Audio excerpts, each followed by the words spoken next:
If the United States asks the Kurds to support its goal of regime change, it will not be the first time. In 1991, towards the end of the Gulf War, President Bush encouraged the Kurds and other minorities to revolt against Baghdad, and they did, to disastrous results. It was a slaughter. Before the Allies began enforcing the no-fly zone, over 1 million Kurds fled north, becoming a massive flood of refugees. One of those who ended up in a Turkish refugee camp was a young woman named Nasreen Sadiq.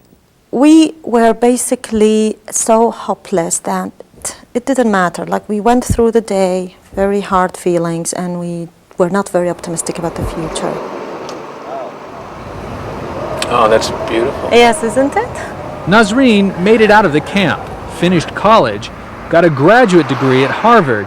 This is a regional bank that was designed by a woman architect and was built by local engineer from my office. Is now a cabinet minister in charge of Kurdistan's reconstruction program. You can see there, it's like a landmark in Erbil now, really. Going through that suffering and being so close to everybody around me has, of course, first created a lot of sense of commitment to those people inside me, that one day, if I had the opportunity, I will do whatever I can to minimize the suffering. One of her main tasks is to create modern public housing for the estimated 500,000 refugees that have streamed into Kurdistan from southern Iraq, especially from the area around the oil-rich Kurdish city of Kirkuk.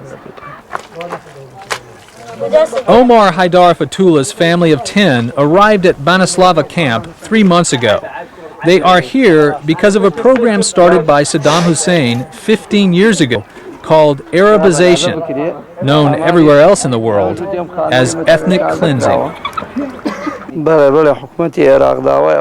The Iraqis asked me to change my nationality to Arab, or leave Kirkuk and go and live in Kurdistan. Naqsheen Amin Mohammed has been in the camp for nearly 10 years. I would like for Saddam Hussein to be toppled from power so I can return to Kirkuk. Saddam Hussein killed 5 of my brothers, and one of his helicopters killed my father. If there was ever a people who have the right to be bitter, to despise the world that ignores them, that denies them self-determination, it's the Kurds. But they don't.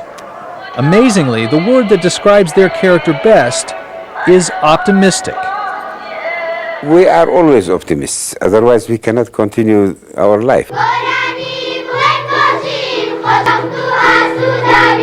Even in Halabja, where so much death arrived in chemical clouds, the Kurds allow themselves to see a rosy future. We only have ourselves, we have our mountains, and we have the day that we have. So we will make the best of the day and enjoy it and remember it. And we just have no other choice but to enjoy life. Enjoy it when we have it. Because we've been losing it so many times that when we have it, we really grab on it. One thing that would crush that optimism is if their golden age, would turn out to be a Prague Spring.